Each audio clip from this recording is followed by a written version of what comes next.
thing above our heads? Is there anything that can be done? Sorry? Precisely. Oh, We right. can't hear because of the Right, noise. well, I haven't said anything too important as yet, but we will now proceed with the wouldn't meeting. work.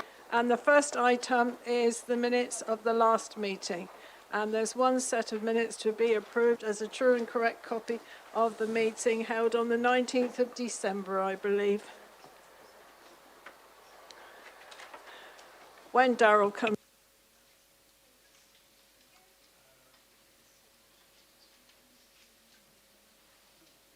All in favour, please show. That's clearly carried. Thank you, Chairman. you.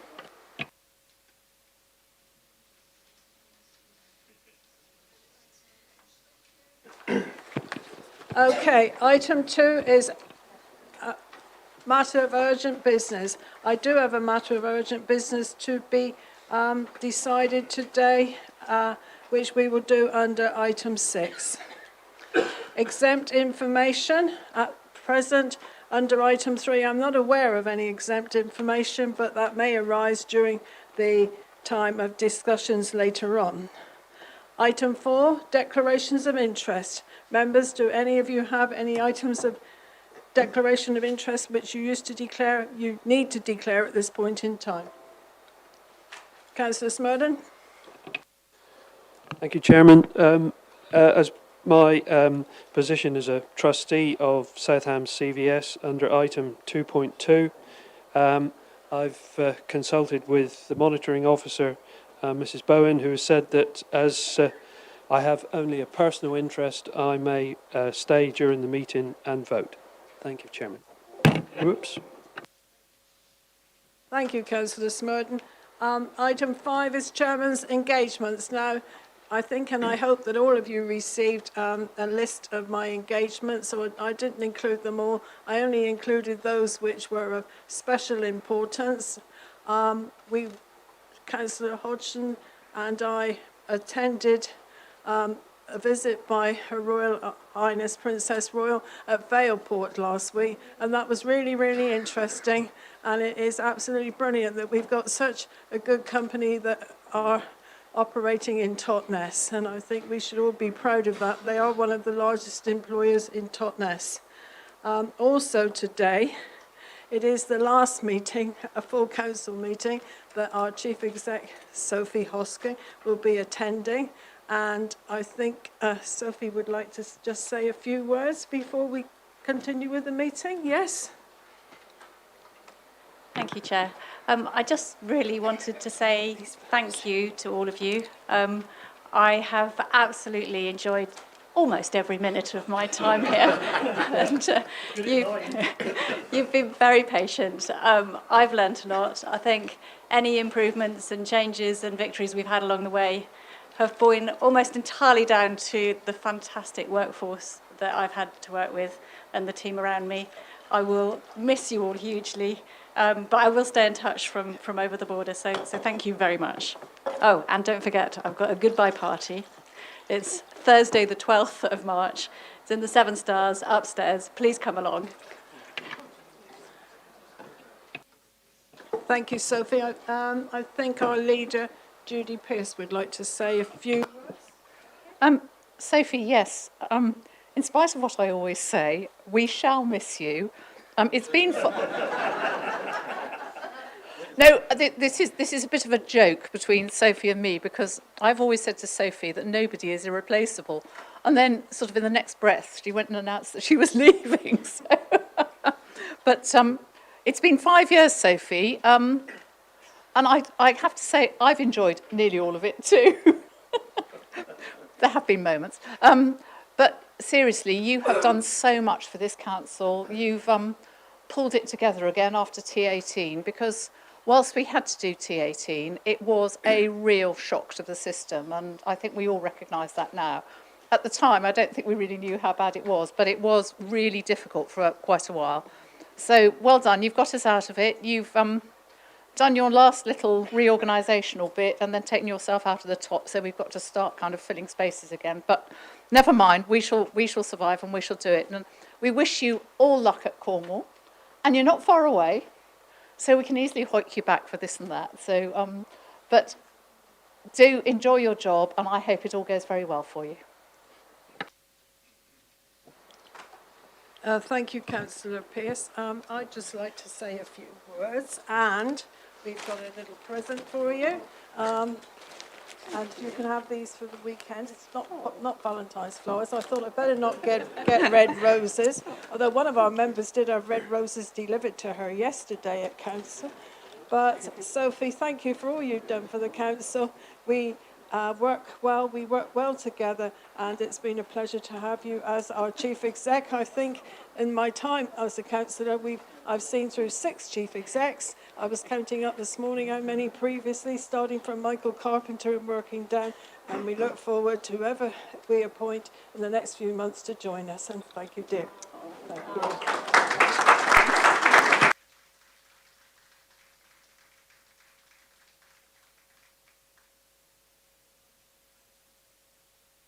Move on to item 6, which is business brought forward by the chairman. We do have one item of urgent business, and the leader is going to introduce this. Thank you. Yes, thank you, Chairman. I think that members have had notice of this urgent item, which is on the screen and fairly self-evident. It is only to plug a short-term gap, but we do need to have a returning officer because we've got the Police and Crime Commissioner elections in May. So I'll leave the rest of the formalities to the Chairman, unless anybody's got any questions. No? No questions? Well, I move the motion then. Seconded, Chairman. Thank you. Thank you. So, does anyone wish to say anything for it? If not, we'll move straight to the vote. Those in favour, please show.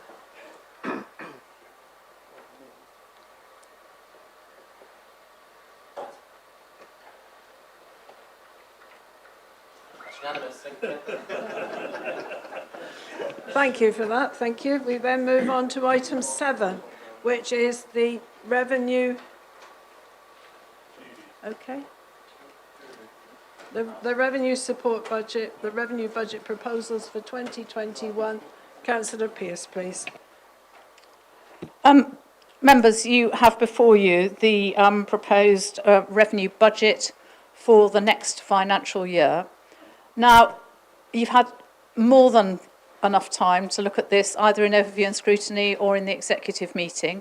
Unusually, there are very few changes. There are small changes to sums as they've gone along. And I think the only thing I need really to bring to your attention is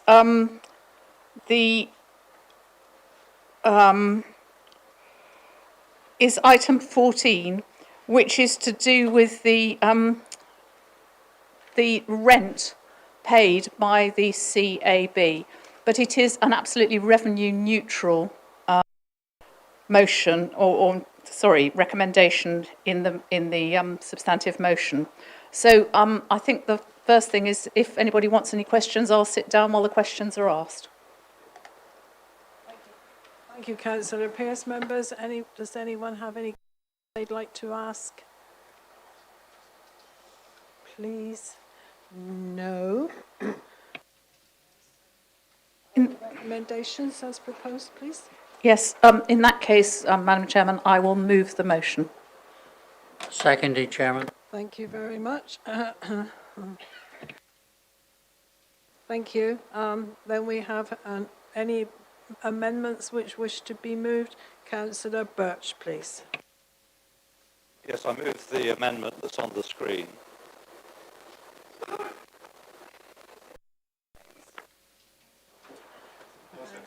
Right.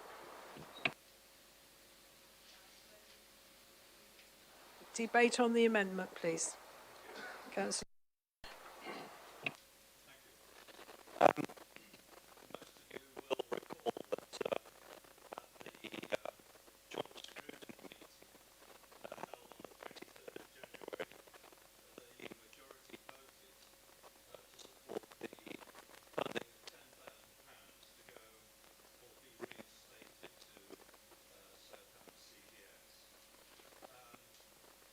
To my surprise, I see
this amendment so that the CBS is awarded £10,000, and that, in my opinion, the criteria that's set out in paragraph 238 is met, and therefore this money should be sent to CBS or awarded to them. Thank you. Thank you, Councillor Birch. Does anyone else wish to enter into the debate at this present moment in time? I would remind you that you will have one opportunity only to speak. Councillor Hodgson, please. Thank you, Chairman. I won't go repeating anything that Councillor Birch has said, except to say that I fully agree with the points that he's raised and made. And I think it's really important that we do continue to support the CVS. We have a really difficult time for many community organisations at the moment. We are depending more and more on the community sector, and yet there's fewer and fewer pots of money and fewer opportunities for them to raise money to do some of the works that have now been taken out of public services. And I think that the community, the CVS, the Southampton CVS, provides an excellent service. They may not answer all the questions sometimes that are put to them because maybe they're just too busy looking after organisations. But I've always found, and I have lent on them in a number of times and worked with them at different times as well, some years back, not directly with them, but using their services. And I've always found them to be a highly professional organisation that do what they say they're going to do. They deliver very good services. They work very well with the community.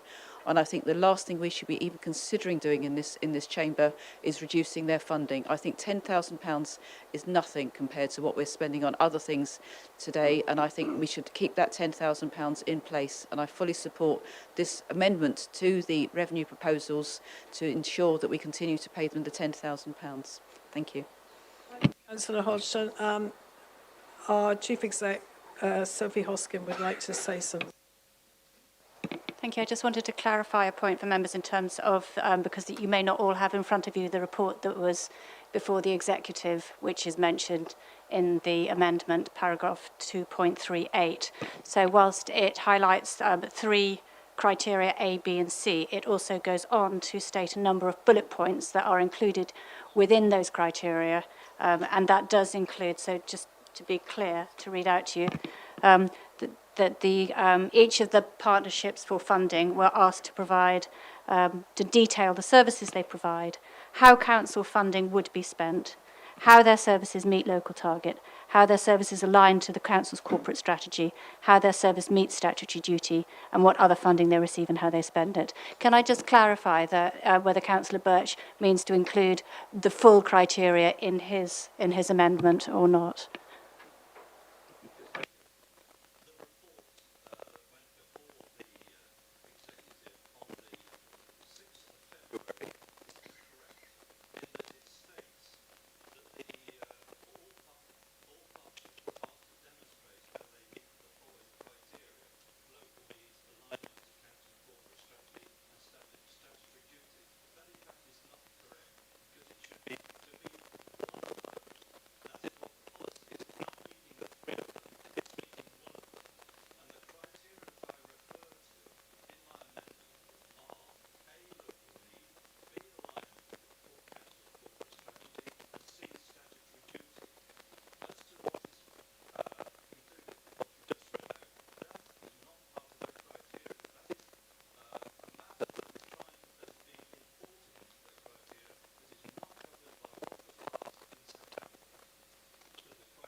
Thank you.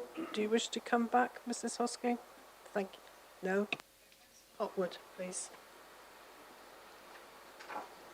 Thank you, Chairman. Whilst I listen to what Councillor Birch has to say, and he says that the criteria also refers to our corporate strategy. The actual CVS documentation didn't meet three of the corporate strategies. I can't remember which ones they were. It didn't meet, but I know it didn't meet the 3 of those corporate strategies. Also, I don't believe. I think we have a responsibility to spend our council taxpayers' money in a responsible manner. And I don't think that you can spend money in a responsible manner if you don't know the income streams from the charity that is asking for the money. Because surely basic accounting in a form that clearly asks for information, and you don't get it. So if you're asked for finances, because they could have a pot of gold, but if it's not written down within that, how are we meant to know? And I'm sorry, but this is about the 10th time that we have stood here and debated the CVS and debated criteria. Through that process, we were also asked to demonstrate local need. And although you are giving brilliant examples of local need, and people are saying that they supported local need, which I have no doubt they did, but we need the evidence. The evidence needs to be written down and presented to us, and I don't feel we've got enough of that evidence yet. So you cannot move to a commissioning model, as we are going to do, and treat one organisation different to any other. We have to have the same rules. Thank you. Does anyone else wish to say anything? Councillor O'Callaghan. Denise O'Callaghan. Denise, sister. That'll do. That'll do. Yeah, thank you. Oh, sorry. Yeah, thank you. I'm very surprised to hear what Councillor Hopwood said. That the need hasn't been demonstrated. I have never had so many emails from people since I joined the council in May as on this subject. And they're people who work for the community. They give their own time to the community, various charities. They don't often expect to be paid.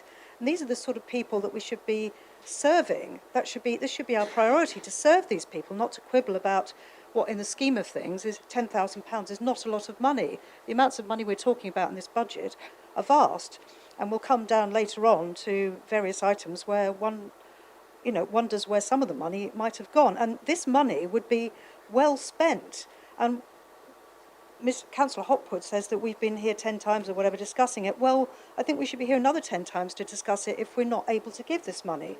And if we don't want to give the money, that if we want the organisation to succeed, which I hope all of us do, because we may need to benefit, or our families, or our constituents may need to benefit from this organisation, then we should be working with it in order to help it do its accounts. I myself have to confess an interest in this because I'm pretty useless at doing my own accounts.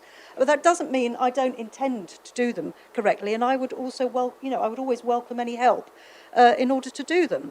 As long as it's someone who doesn't charge too much. That would be what I would like to say, and I'm just amazed at the fact that this is being quibbled about. For those comments, Councillor May, welcome back. It's good to see you. Was that me, was it?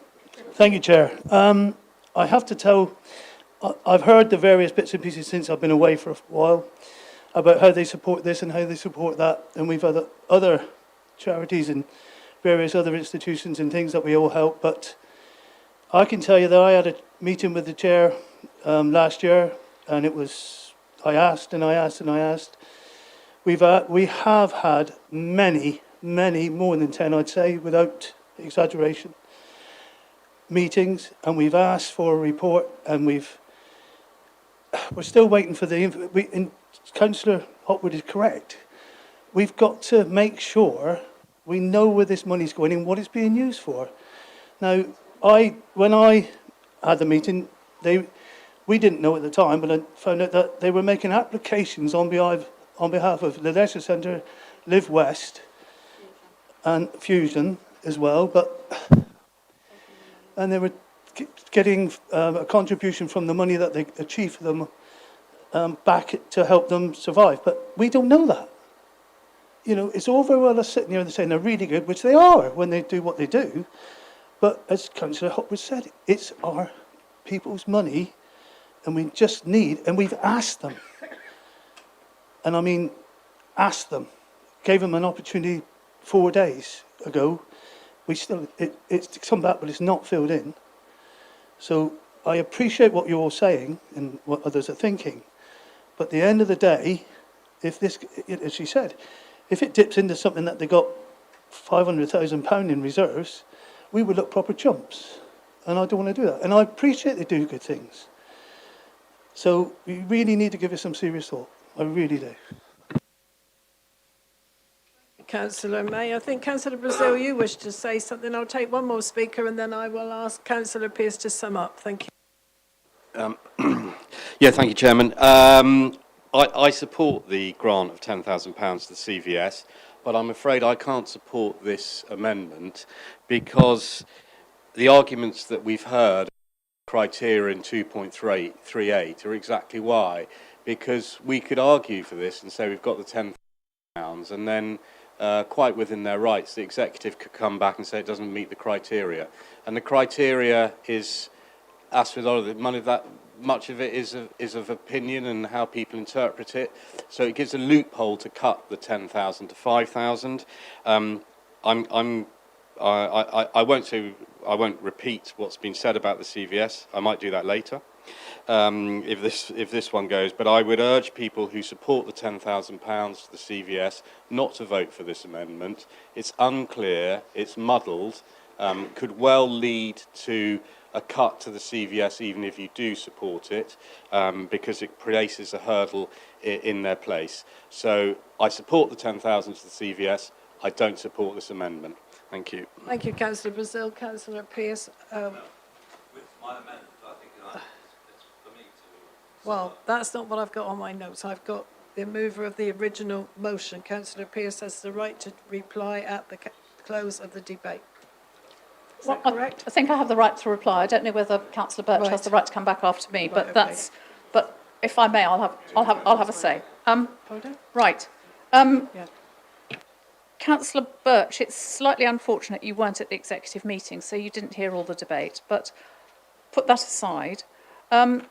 Between the overview and scrutiny meeting and the executive meeting, I don't know whether you're aware that two of my executive members met with the CVS and with officers to explain to them what was required and gave them, I understand, a new form to take away and fill in. And it came back and we were advised by the officers that it still hadn't fulfilled the criteria, which was the reason for our vote at the executive. Now, because we had not been able to vote for it at the executive, we have come up with this other proposal because we couldn't put forward the same proposal again, seeing as it hadn't been fulfilled for the executive. But what we are prepared to do is, we are prepared to vote for your motion, provided that the CVS once again go away and see if they can, through their form, fulfil the criteria to officer satisfaction. Now, the model has been changed. It is a commissioning model now, and we therefore need the paper trail, if you like, through the application form to show that one of the criteria has been met, and you are correct, it's one or all of the criteria. And all the other people who have been awarded money already, or will have been awarded money once we voted, have fulfilled those criteria. So, yes, we are prepared to support your motion, but we do require a form that shows that the CVS has met one or all of the criteria. And on that basis, we are quite happy to support your motion. Thank you for that, Councillor Pearce. We will now move to... Oh, right. Councillor Birch, right. Can I just say I welcome your support because it looks as though I might need it.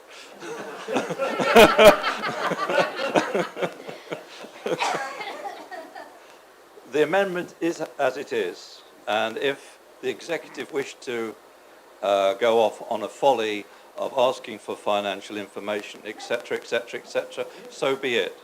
But that outing. But let's leave it at that, shall we? I don't want to see my support ebbing away even further. So I choose my words carefully. But I hear what you say, but I hope you hear what I say about the need for meeting the criteria that was set in September.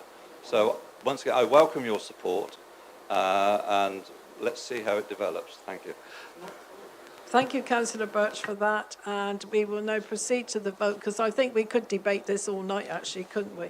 And we've got other matters to deal with. So we're now going to move to the vote, which is... Procedure, if I may, because we've got two amendments. The first one is this one we're looking at now, and the second one has a similar element in it, which is that the CVS grant be maintained at £10,000. But there's other elements to Amendment 2. If Amendment 1 goes through, and we agree that the sum is kept at 10,000, if Amendment 2 is then heard, which one would hold? The first one. So Amendment 2 would not usurp it, even though it's slightly different. It basically would knock out the requirement for the criteria.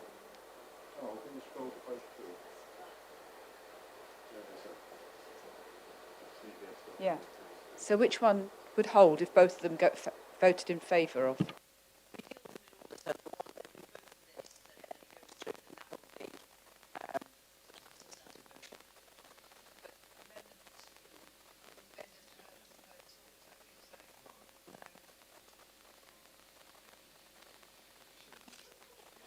Chairman, as the seconder of the second motion, I accept that if Councillor Birch and Councillor Mackay's motion is passed, the element in our amendment which relates to the CVS falls.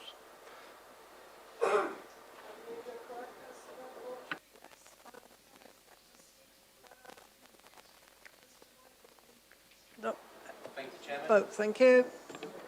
So members, by recorded vote for the amendment as per the screen order, Councillor Abbott. Councillor Austin. Councillor Baldry. Councillor Bastone. Councillor Birch. Councillor Brazil. Councillor Brown. Councillor Chown. Councillor Foss. For. Councillor Hawkins. Councillor Hodgson. Councillor Holway. Councillor Hopwood. Councillor Jackson. Councillor Kemp. Councillor Long. Councillor May. Councillor Mackay. Councillor O'Callaghan. Councillor Pannell. Councillor Pennington. Councillor Pringle. Councillor Reeve. Councillor Rowe. Councillor Smurden. Councillor Spencer. Councillor Sweet. And Councillor Taylor. Thank you, members. That's therefore 25 votes in favour, with 3 against and 1 abstention, and that amendment is therefore declared carried. Thank you. Thank you, members, for that. We then move on to the second amendment, which is proposed by Councillor Brazil and seconded by Councillor Baldry. Councillor Brazil, please. Thank you, Chair. Yes, I'll move. Do you want me to just move the amendment at this stage, or do you want me just to speak on it? Sit and speak on it as you wish. Chairman, I need to formally second. Thank you. Thank you, Chairman. It's a relatively straightforward, and I should say at the outset of my speech here that there are many aspects of this budget in total that that I support and we support very much so, and in particular the £400,000 set out for climate change projects. So you know, it would be churlish of me to say that this is a terrible budget, because I don't think it is. However, there are a few aspects that I'm not particularly concerned with, happy with. That is the increase in car parking charges that are proposed, and we propose to freeze those car parking charges. We know that our high streets and town centres are under great pressure from numerous sources, and by increasing car parking charges, we're doing little to encourage members of the public to come and use those towns. Many others of our local district councils, neighbouring district councils, often give free car parking on days of the week, at the weekends, particularly around Christmas and that, to encourage shoppers into our town centres. I'm afraid this council doesn't follow suit. So that's the main one. The CVS one has come out. Obviously, I'll be interested to see what happens with that criteria. I'm very disappointed that we couldn't just agree that the CVS deserves £10,000 of our money, whatever boxes or forms they fill in.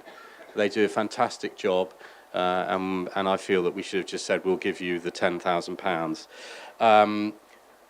So in order to pay for those, it's interesting, isn't it, that we're quibbling about £5,000 for the CVS, but we give the local enterprise partnership, the LEP, £5,000. I wonder what criteria we've asked them to fulfil. They're probably quite good at filling in forms, made up mainly of box tickers and yes people. I'd like to ask, in fact, what has the LEP ever done for the South Hams? They spend tens of millions, if not hundreds of millions of taxpayers' money, no accountability.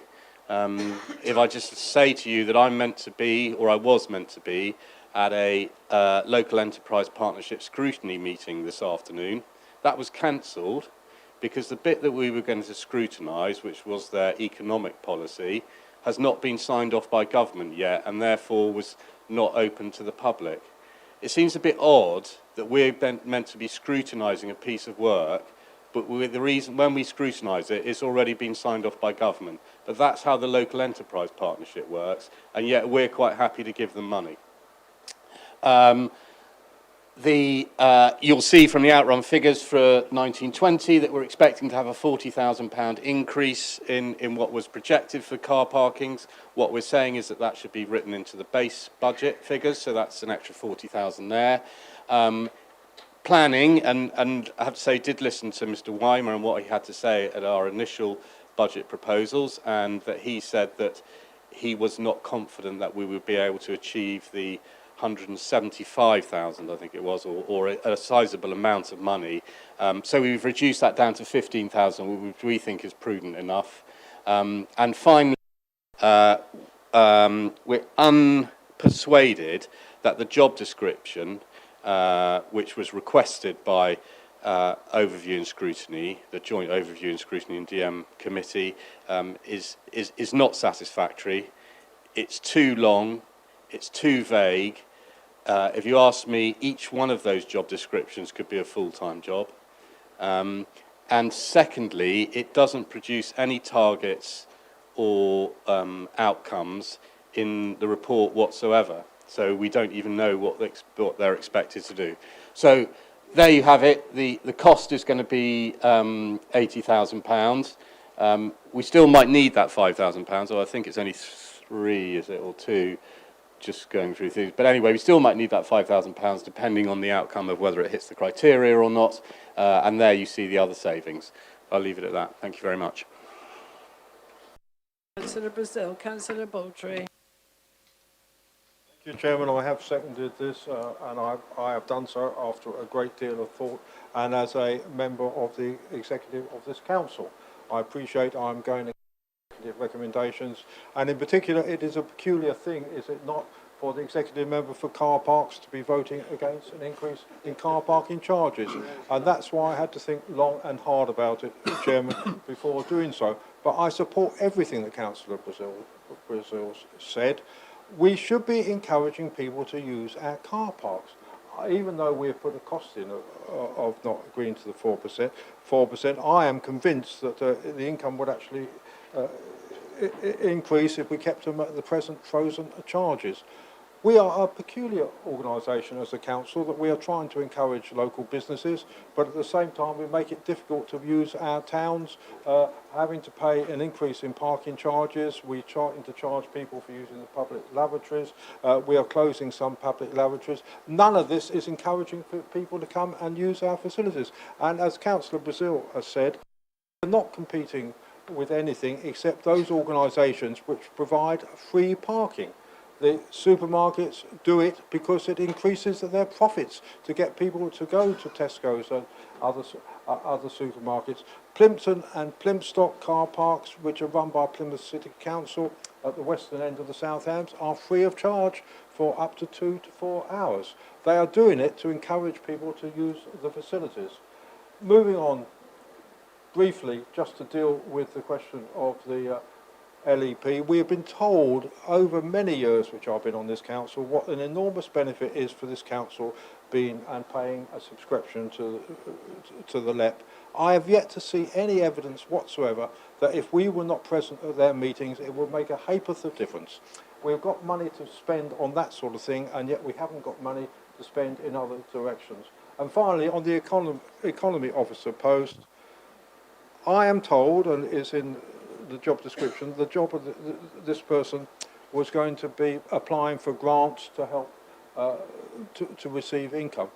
The enormous range of responsibilities for that economy post means that they will be very shallow, spread very thinly, they will do very little. And why, Chairman, I would suggest, if there was a target in there, or perhaps even if we paid somebody a retainer with a commission basis for the money they raise through the applications, that would be better. Instead of appointing an officer who can be here, there and everywhere and always say they're doing a very important job. I support the amendment. Thank you, Councillor Baldry. Going back to car parking and Totnes and Dartmouth in particular, it is very difficult to park in either one of those towns. Totnes has recently lost one car parking area, is likely to lose a second car parking area, and we already find it very difficult to park in Totnes. And when I go to Dartmouth, it's very similar down there.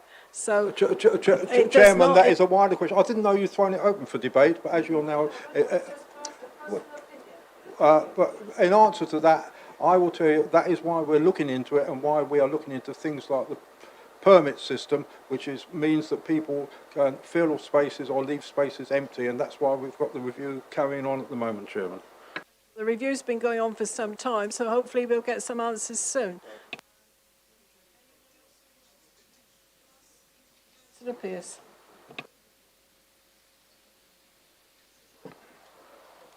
I'd like to thank Councillor Brazil and Councillor Baldry for putting forward these motions, but I'm not sure that they're cutting much ice with us. Now, first of all, the car parking charges.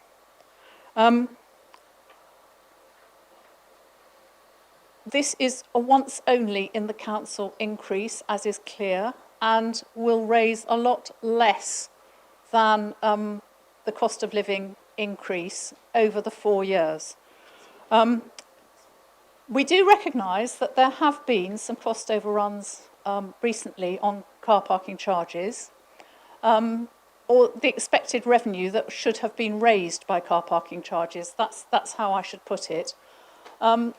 And on that basis, I would be happy to ask officers to set up a new reserve for any car parking revenue that comes in above the amount that we anticipate this will raise, to be used towards electric charging points or more electric charging points in our car parks, because I recognise that this is a need which is coming upon us quite quickly. And therefore I've asked officers if that would be acceptable, and they have indicated to me that they would be prepared to do that. So that's on the first part of the motion. The second part I'm not going to talk about because we have agreed Councillor Birch's motion, and so we shall not be supporting this one. Number 3, ceasing funding of the LEP. Well, had you said this to me in past years when I wasn't leader of the council, I could have agreed with you, but actually this is not the year to do it, because I will explain to you why. There is something called the Shared Prosperity Fund that you will have heard of, which is supposedly the money that we shall not be paying into the EU will be divvied up round the country, rather like EU funds came back into the country. Now, as much as you could say we have never seen any LEP funds, you could also say that probably you have never seen any EU funds. The crab shed, I think, was funded by EU funds, but you're hard put to find them. So there are the leaf and the lag. That's some of the funding that comes back into us from the EU, but no huge grants like some of the cities get. But the Shared Prosperity Fund, if you have a mayor, your share of the Shared Prosperity Fund will go to a mayor. If you have a combined authority or a shared authority or whatever they're called, your share of the Shared Prosperity Fund will go to the combined authority. If you have none of those things, neither of those things, which we don't, the share of the Shared Prosperity Fund will go to the LEP. And that's why it's worth us going on paying into the LEP in the hopes of getting something out. Now, that takes me on to number 6, the proposed economy officer. I'll come back to the other two.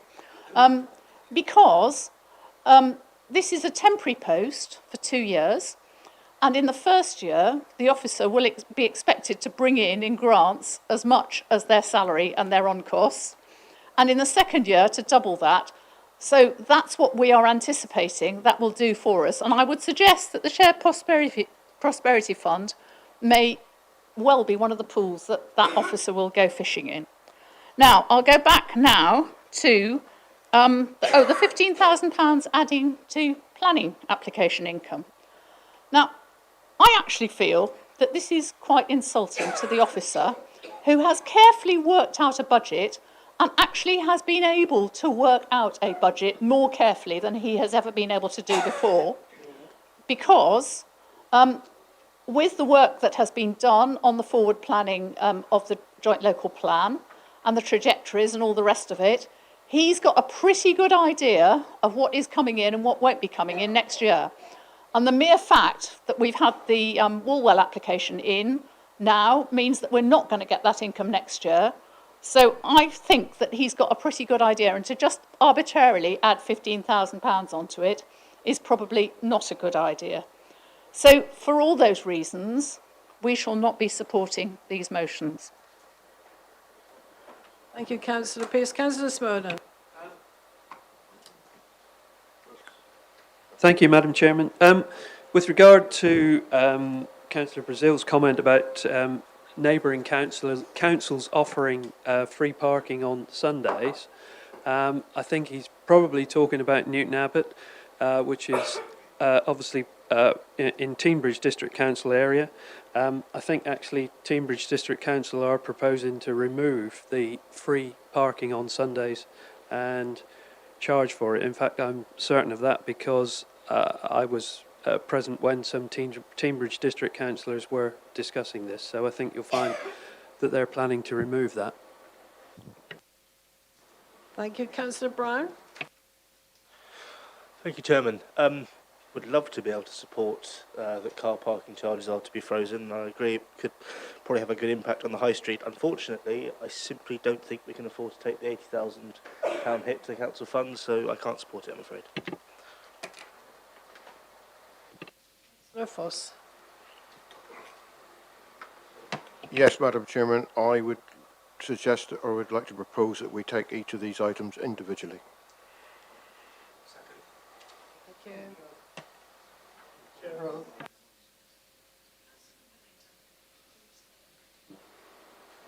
Just a quick comment on the proposed economy officer post. I'm in full support of that. Being an economist myself, I'm in full support of giving that a trial. And that's what it really is. It's a trial period. It will either be fruitful or it will fail. And I hope it will be fruitful, and I think we should give it a go because we need that sort of income. If we can expand, then all the better. Councillor Pennington. Councillor Hodgson. Thank you, Chairman. Yeah, I was interested in what Councillor Pearce said about the commitment to spend the money from car park, the raised increase in parking charges on EV parking. I would be really happy if that could also include solar panels on the car parks to actually run those. So that's like joined up thinking, which hopefully would actually ultimately save us money. But I'm also, I just wanted to pick up really what Councillor Brazil was saying about the local enterprise partnership, because as a county councillor, I've gone along to some of their scrutiny meetings, and it's been extraordinarily disappointing to be aware of the amount of multi-millions that have come in to the local enterprise partnership, and to see how little of it has really been spent on things that make a difference.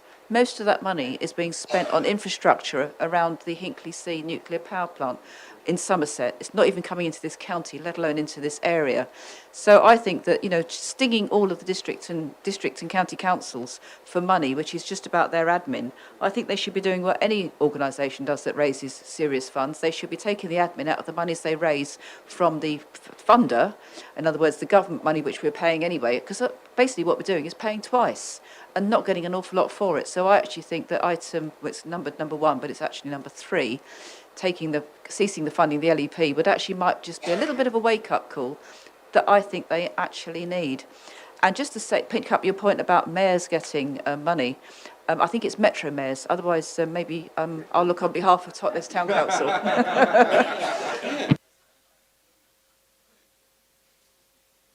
You are absolutely correct there, Councillor Hodgson. Pardon?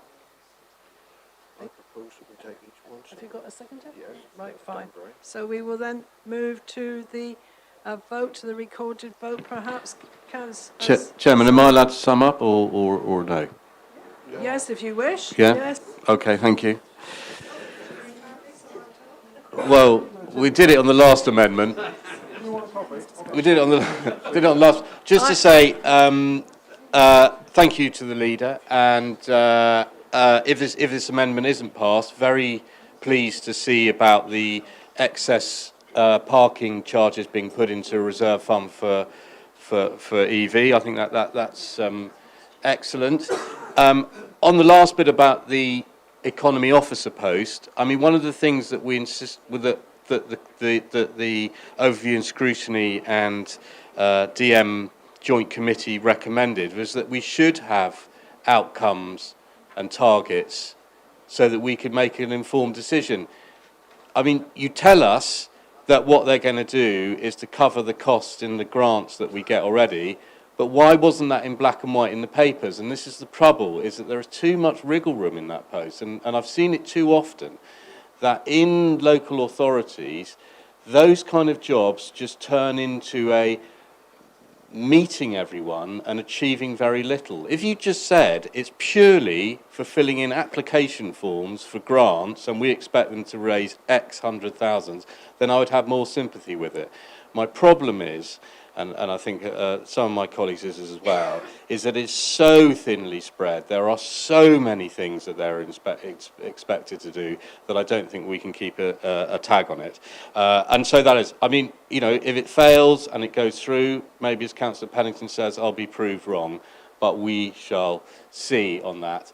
I think the others are there to see. I appreciate that you may think that the money might be there, might not be there. I absolutely support my local towns and the town centres and the vitality of them. I think they're absolutely crucial to the cohesion of the social well-being of this community, of the communities that we represent. And I will continue to do everything that I can in my powers to support them. And I do not feel that by putting up car parking charges that does it.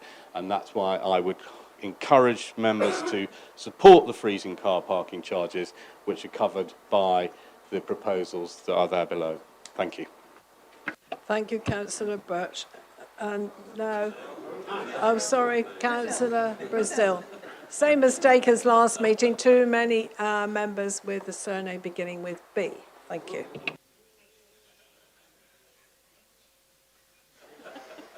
Thank you very much, Chair. So with the wish being to take these individually, if we can start members, the recorded vote on the proposal to freeze car parking charges. Again, in alphabetical order, members, Councillor Abbott. For. Councillor Austin. Against. Councillor Baldry. For. Councillor Bastone. Against. Councillor Birch. For. Councillor Brazil. For. Councillor Brown. Against. Councillor Chown. Against. Councillor Foss. Against. Councillor Hawkins. Against. Councillor Hodgson. Against. Councillor Holway. Against. Councillor Hopwood. Councillor Jackson. Councillor Kemp. Councillor Long. Councillor May? Councillor Mackay? Councillor O'Callaghan? Councillor Pannell? Councillor Pearce? Councillor Pennington? Councillor Pringle? Councillor Reeve? Councillor Rowe? Against. Councillor Smurden? Councillor Spencer? Councillor Sweet? And Councillor Taylor. Thank you, members. That's therefore 10 votes in favour with 19 against, and that amendment is therefore declared lost. Thank you. Thank you. So, moving on now to the LEP proposal to cease the funding of the LEP.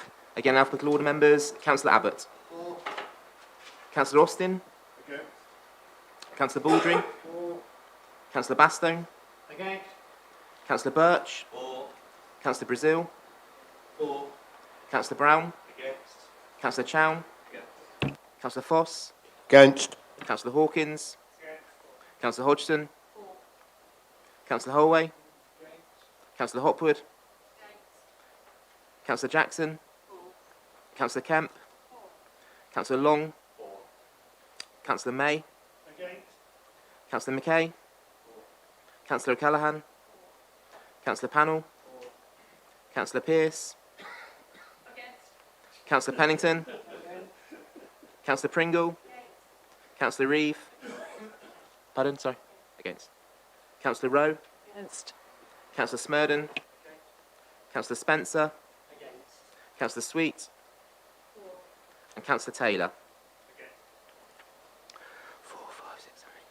That therefore, members, is 12 votes in favour of 17 against, and that amendment is also declared lost. Thank you, members. So therefore, moving on to the car park income proposal, which is little 2 on the offset savings, members. Again, in alphabetical order, Councillor Abbott. Councillor Austin. Councillor Baldry. Councillor Bastone. Councillor Birch. Councillor Brazil. Councillor Brown. Councillor Chown. Councillor Foss. Against. Councillor Hawkins. Councillor Hodgson. Councillor Holway. Councillor Hopwood. Councillor Jackson. Councillor Kemp. Councillor Long. Councillor May. Councillor Mackay. Councillor O'Callaghan. Councillor Pannell. Councillor Pearce. Councillor Pennington. Councillor Pringle. Councillor Reeve. Councillor Rowe. Against. Councillor Smurden. Councillor Spencer. Councillor Sweet. And Councillor Taylor. That's once again, members, 12 votes in favour with 17 against, and that amendment is also declared lost. Thank you, members. So moving on to the planning application income. Once again, alphabetical order, members. Councillor Abbott. Councillor Austin. Councillor Baldry. Councillor Bastone. Councillor Birch. Councillor Brazil. Councillor Brown. Councillor Chown. Councillor Foss. Against. Councillor Hawkins. Councillor Hodgson. Councillor Holway. Councillor Hopwood. Councillor Jackson. Councillor Kemp. Councillor Long. Councillor May. Councillor Mackay. Councillor O'Callaghan. Councillor Pannell. Councillor Pearce. Councillor Pennington. Councillor Pringle. Councillor Reeve. Councillor Rowe. Councillor Smurden. Councillor Spencer. Councillor Sweet. And Councillor Taylor. Thank you, members. That's also 12 in favour with 17 against, and that party amendment is therefore declared lost. And moving on to the final one, which is little 4, the economy officer post.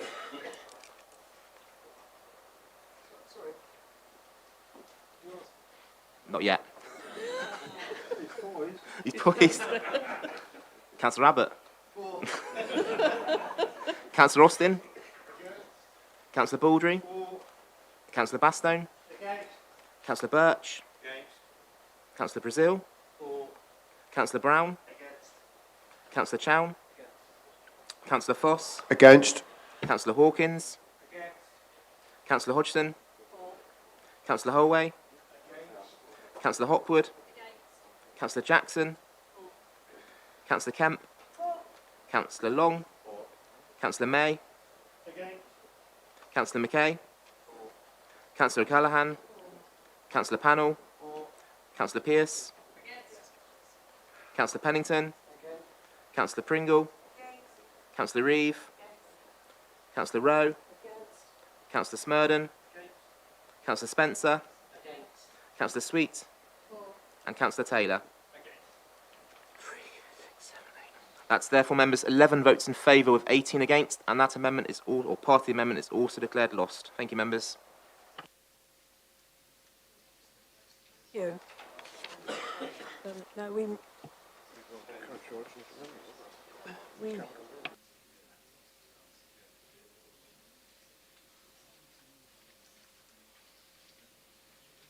Councillor Baldry. Chairman, I thought I was politically aware, but outside the meeting or now, can someone tell me why we took a separate vote on all of that? Because it's just a waste of the council's time. But I'm sure some clever political people at the other end of the chamber had a good reason to do so. But I am confused.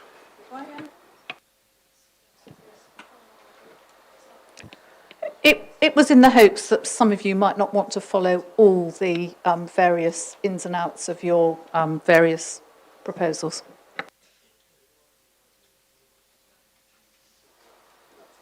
Thank you. So we now move on to the original recommendations, which are on the information that I've got on page 17, and the recommendations there. So does anyone wish to make any comments, or can we go straight to the vote as we've...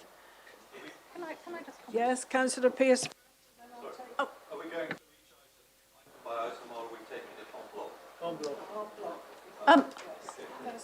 Yes, Councillor Birch in particular, I was going to propose to you that we substitute 9, which is presently on the list, for what you screen there, which is your amendment.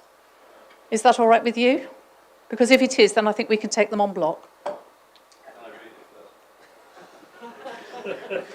Please. You need somebody to read it out to you. You can complain to Mr. White if you don't like it, not me.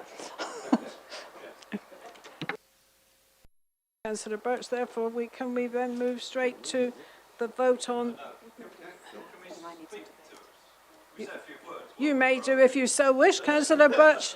Councillor Birch, would you like to speak first?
Councillor Birch, and I think it will be important to us as members that we go out into our communities, to our parish councils, etc., and arrange for when we get our climate change officer that he goes round to our parishes and our parish council meetings and various other groups. Thank you. Who's next? Councillor Pennington, please. A point of clarification, please, if you could inform me. We're going to take these on block, aren't we? Now, that I hope doesn't exclude members, or including myself, who may wish to ask quite a question or two on the budget itself. I'll do it now.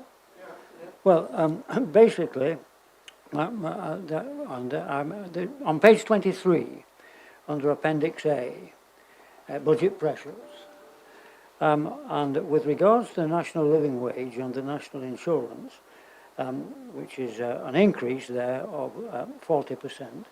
I do feel, and this is more of a comment than a question, I do feel that this is central government, isn't it, really?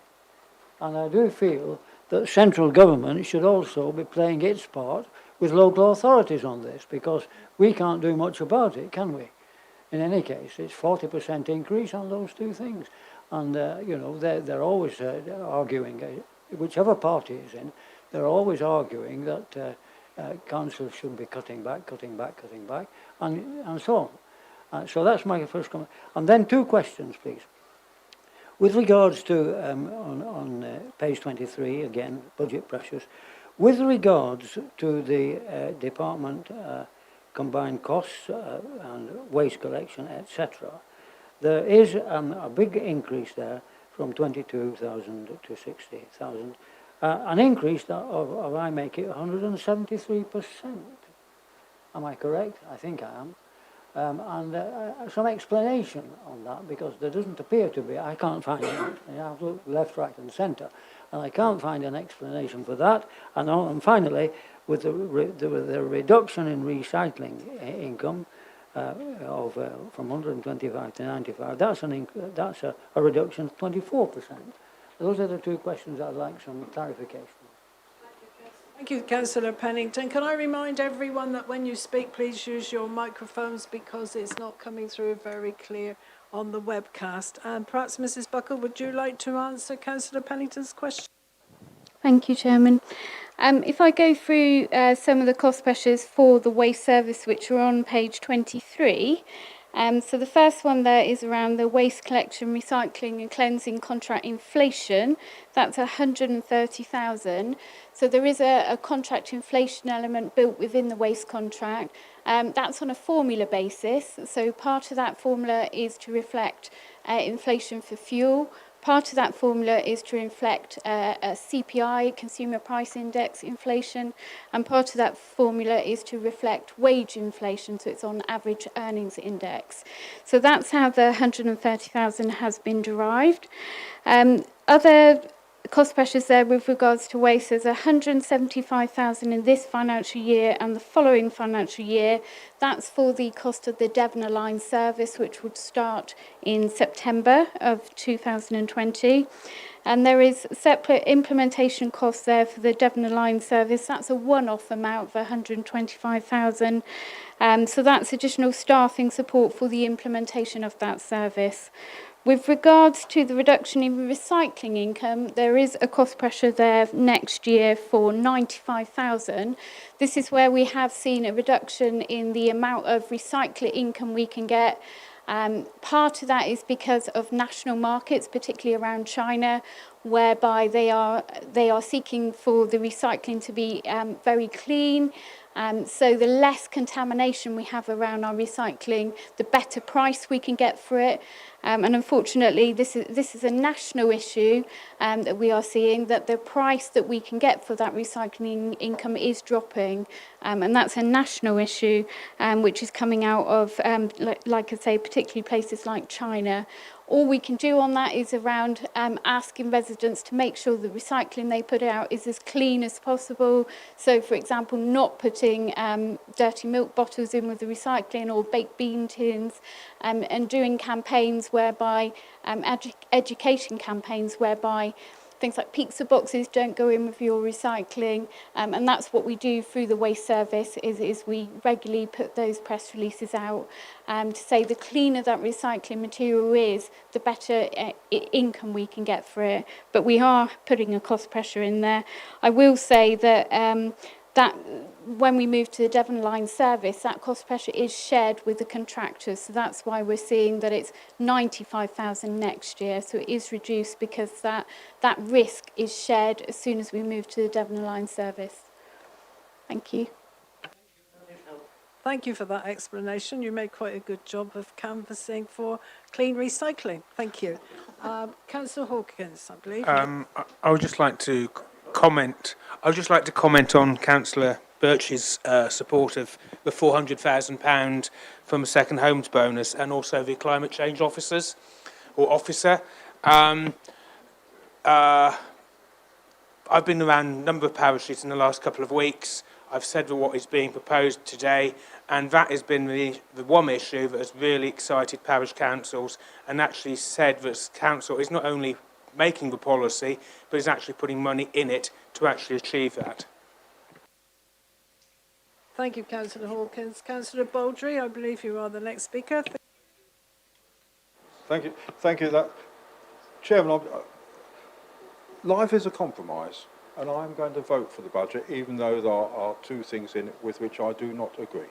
But I have a statutory duty to present a balanced budget, and by doing that, this is what they're going to do. Can I just draw attention? I agree totally about the climate change, 400,000. I think that is a tremendous achievement for this council to get that in and to get all people to agree to it.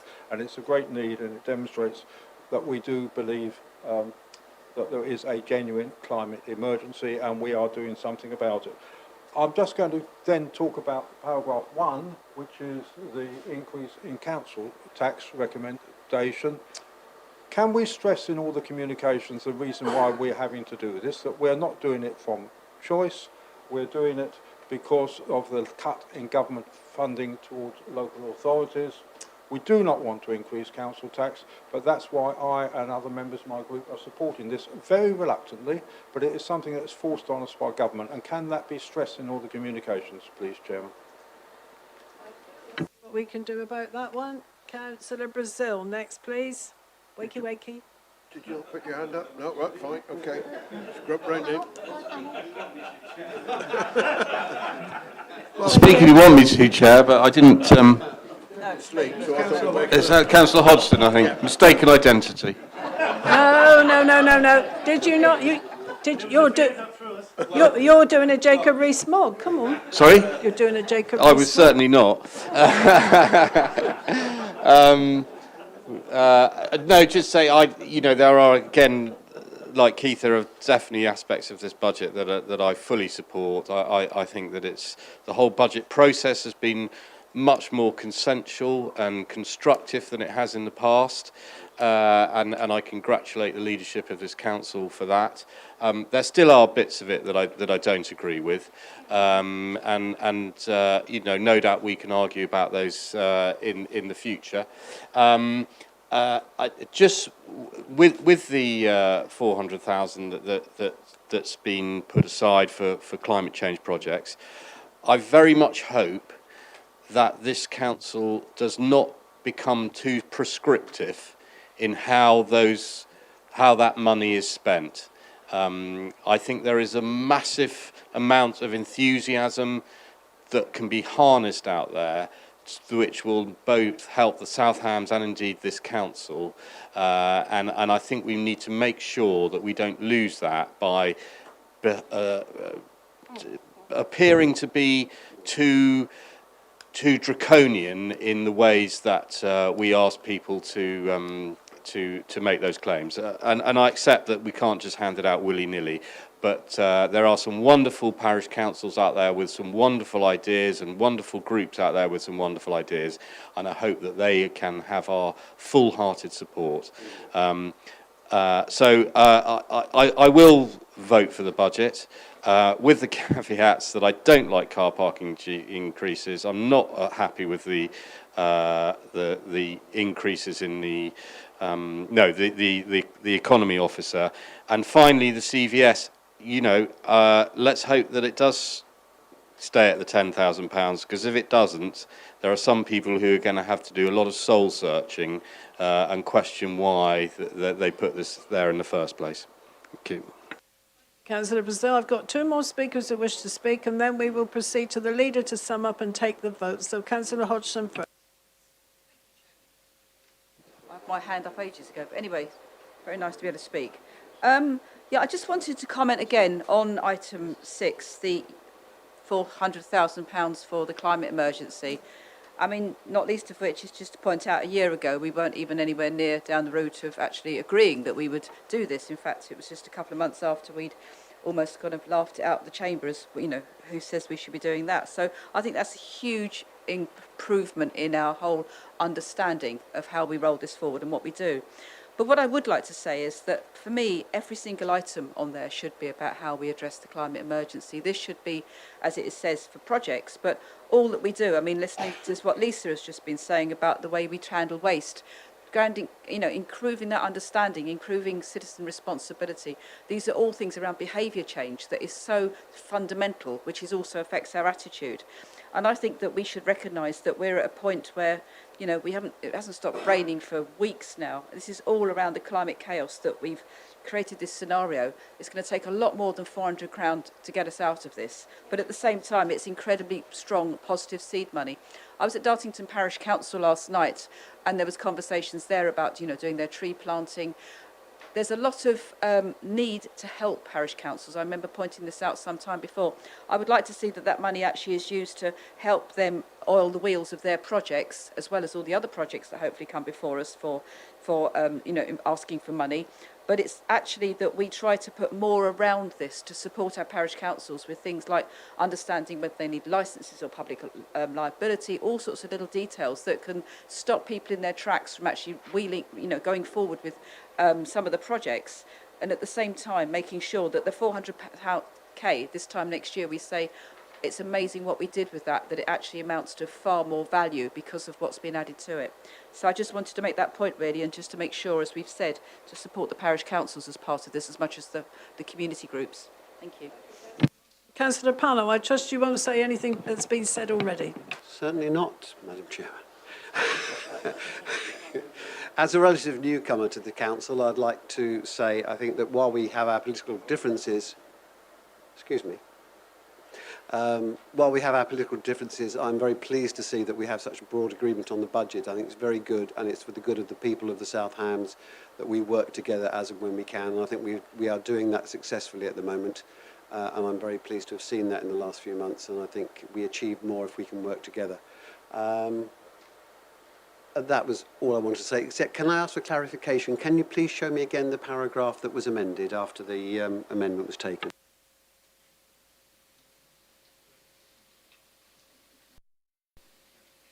Thank you. Sorry, because that's 10,000, but it's an addition with the additional 3,000. Mrs. Buckle will explain if you wish. Thank you. Thank you, Chairman. So within the council's base budget, we do have partnership funding of £96,647. The amount that was allocated by the executive in their December meeting was £89,647. So there is 7,000 already unallocated within the partnership base budget. So in order to allocate 10,000 to the CVS, there would only be a requirement for an extra 3,000, and the advice is that that comes from the unearmarked reserves in 2021. Councillor Pearce to sum up, please. Thank you. Thank you, Madam Chairman. I'd like to thank the opposition for their kind words this afternoon.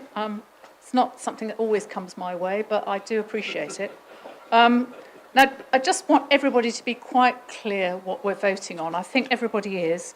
And so it's the recommendations you have before you, but 9 is amended, as on the screen, with the red words. I think I should finally add that the recent survey that went out to businesses, there was a much better response than usual. And they understand why we're having to increase council tax by £5 and we're supportive of it. They're very supportive of the £400,000 for climate change actions. And they are supportive both of the climate change officer and the proposed economy officer. Now, I think that's indicative because I know that people out there think, oh, we employ extra officers at the drop of a hat. But these are obviously two that have struck a chord with the businesses out there that want to get on with things and get moving, get climate change actions sorted out, and also improve the economy of the district, and we all want that. So I commend this budget to you. Now move to the vote, and Mr. White will explain to us exactly what we're voting on, which are the recommendations on the screen, item 7, I believe. Is that correct? That's correct, Chairman. Thank you. So, following the amendments, we now have a substantive motion which is in 14 parts, which, as per the screen, and I believe is to take all 14 on block. So, Councillor Abbott. For. Councillor Austin. For. Councillor Baldry. For. Councillor Bastone. For. Councillor Birch. For. Councillor Brazil. For. Councillor Brown. For. Councillor Chown. For. Councillor Foss. For. Councillor Hawkins. For. Councillor Hodgson. For. Councillor Holway. For. Councillor Hopwood. For. Councillor Jackson. For. Councillor Kemp. For. Councillor Long. For. Councillor May. For. Councillor Mackay. For. Councillor Callaghan. For. Councillor Pannell. For. Councillor Pearce. For. Councillor Pennington. For. Councillor Pringle. For. Councillor Reeve. For. Councillor Rowe. For. Councillor Smurden. For. Councillor Spencer. For. Councillor Sweet. For. And Councillor Taylor. For. That therefore, members, is 29 and unanimous. Thank you very much. Thank you very much. We now move on to agenda item 8. And the leader will introduce this report, so I will first ask Councillor Pearce if she would like to lead yet again. Please, Leader. Thank you. Thank you again, Madam Chairman. Well, once again, you have before you the capital budget proposals, which have been through the Overview and Scrutiny Committee and which have been through the Executive. So before we actually move the recommendations, are there any questions? Sorry, questions about the capital budget or this particular amendment we're talking about? The capital budget. The capital budget recommendations, we haven't yet quite got to the amendment. Okay. But if there are no, then I will move the recommendations. Okay, I do have a question. On the capital budget? Page 42. One of the items on page 42. 3.9. Batson Salcombe Harbour Workshop. Right. Okay. I just wanted some clarification on what actually is happening with this in terms of the budget, because I've got the local paper here, and from a week or so ago, which says that the project, they've been told, the reporters have been told that the council was withdrawing from the Harbour Office project. This is a different one, is it? The Harbour Workshop and the Harbour Office. They're two different things, are they? Okay, because what I was going to ask about was the covenant that affects the Harbour Office, and is this a different thing, is it? The Harbour Workshop Yeah. will be down on the working quay next door to where the fishing boats come in, on the Creek car park. And so it's a different project. It's a different project. Okay. All right. So the one where there's a covenant issue is not included. Okay. Thank you. Are you okay, Councillor Pearce? Do you wish to add any further? If there are no further questions, I move those 3 recommendations. Do I have a seconder? Secondly, Chairman.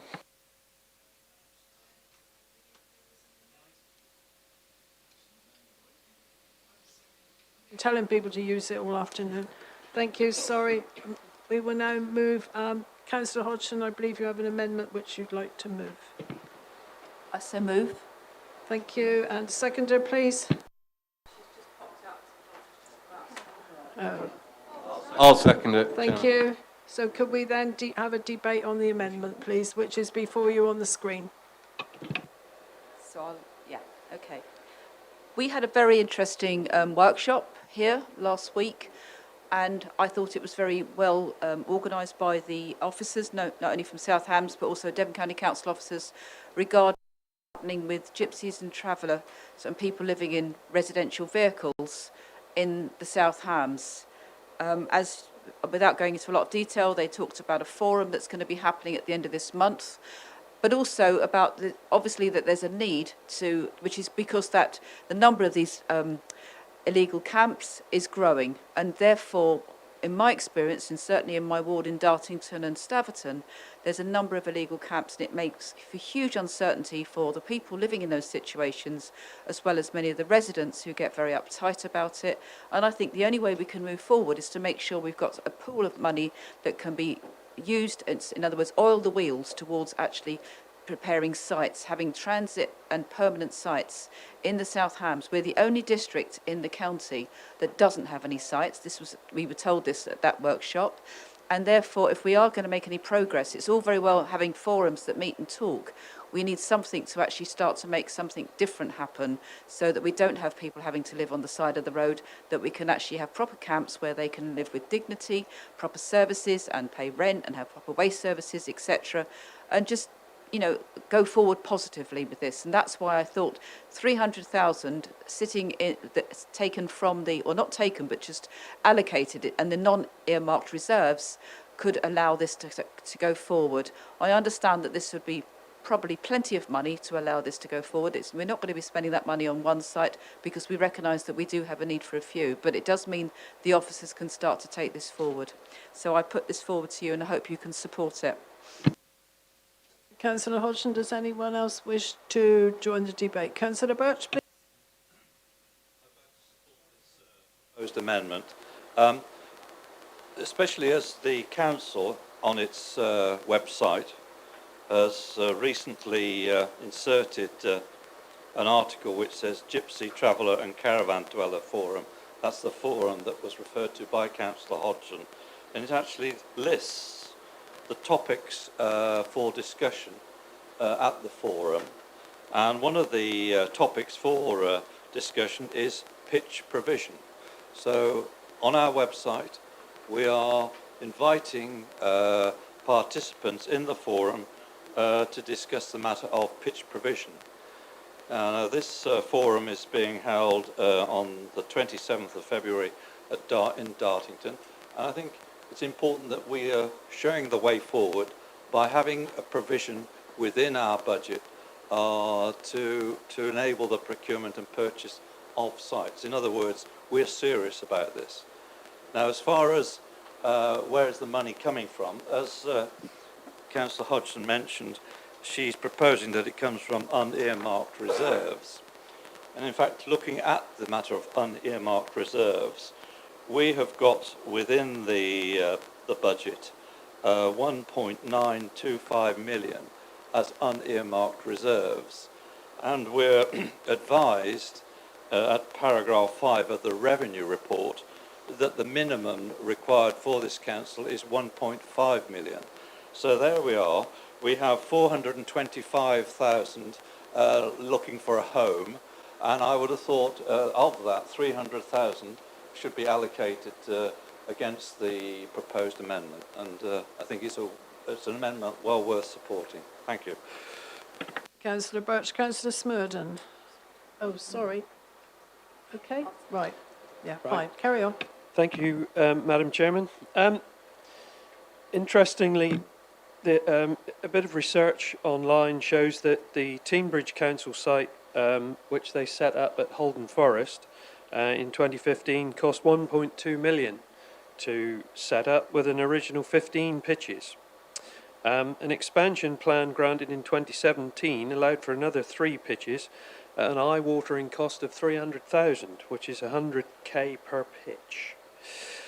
The money needed to fund a gypsy and traveller site, I think we would have a job to find it. This council, I think we can do better than tying up £300,000 of our reserves. I understand, and I'm glad that following the Gypsy and Traveller meeting last week, officers are currently searching for potential sites. It's to be hoped that priority will be given to brownfield sites first, preferably close to towns and the facilities which they have, rather than the easy option of developing on yet more fields. Yes, we need to find traveller sites rather than paying lip service to the concept, but it needs to be done in a structured, properly budgeted way, not using arbitrary figures plucked out of the air.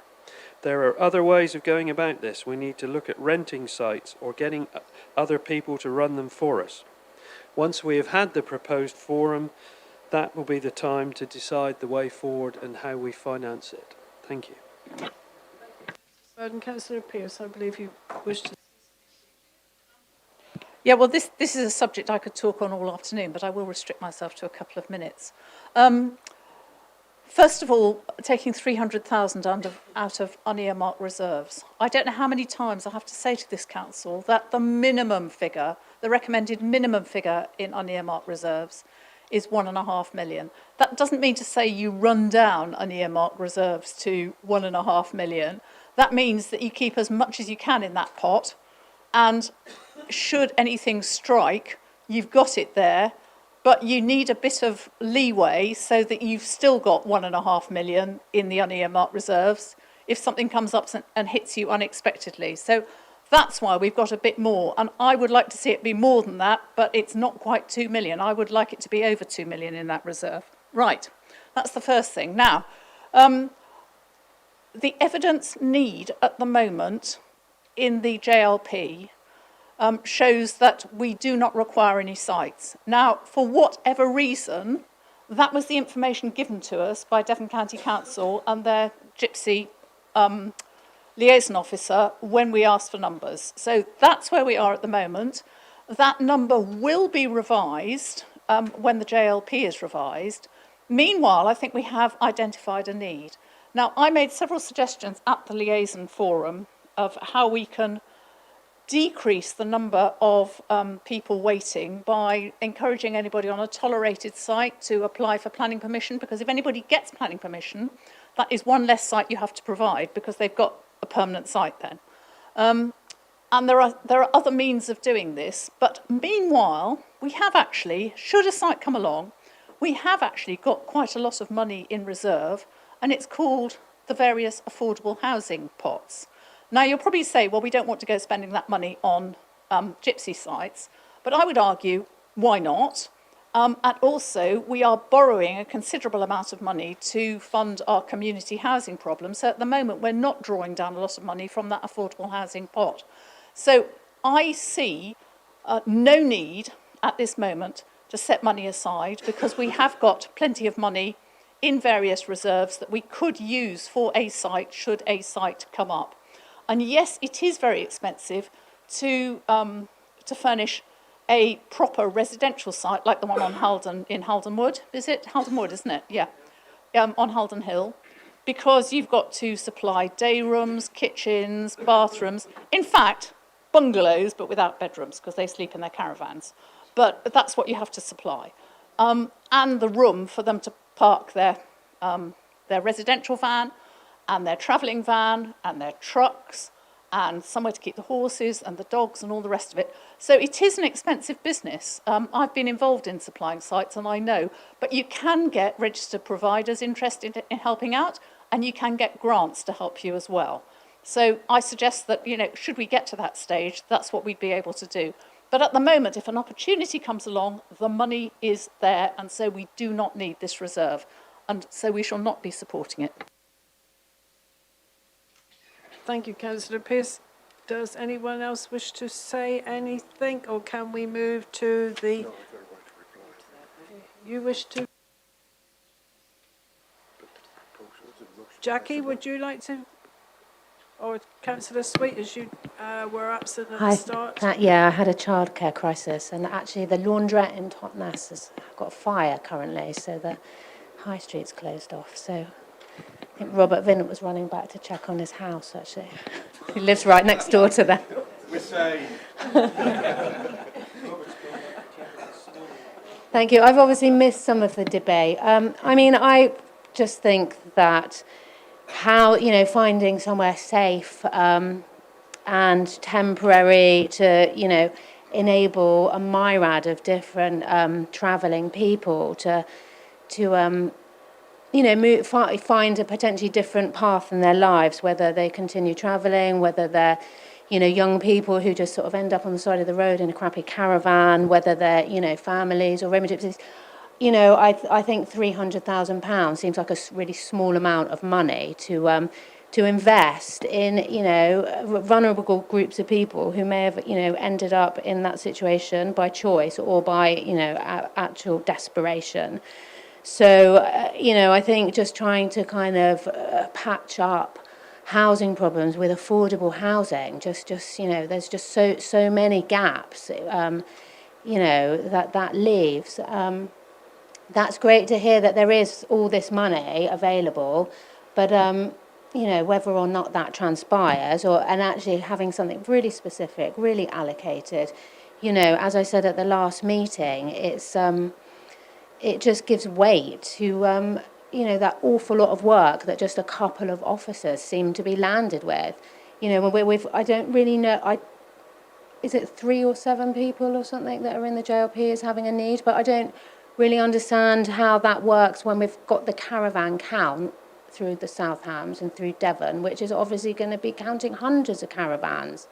So just because it says one thing in the JLP, why? What's the point in counting up all the caravans when it's all meaningless? That just seems absolutely really weird logic. So, £300,000 to possibly help, tens, 20s, hundreds of people and families from a vast range of backgrounds. Please support it. Councillor Foss, I think you wish to say something. Thank you. Yes, Chairman, thank you. I'm not unsympathetic. I remember some considerable time ago we thought we'd finally found a site, but unfortunately legally it turned out that we hadn't. So there's been a lot of effort put in the past. There's no lack of effort.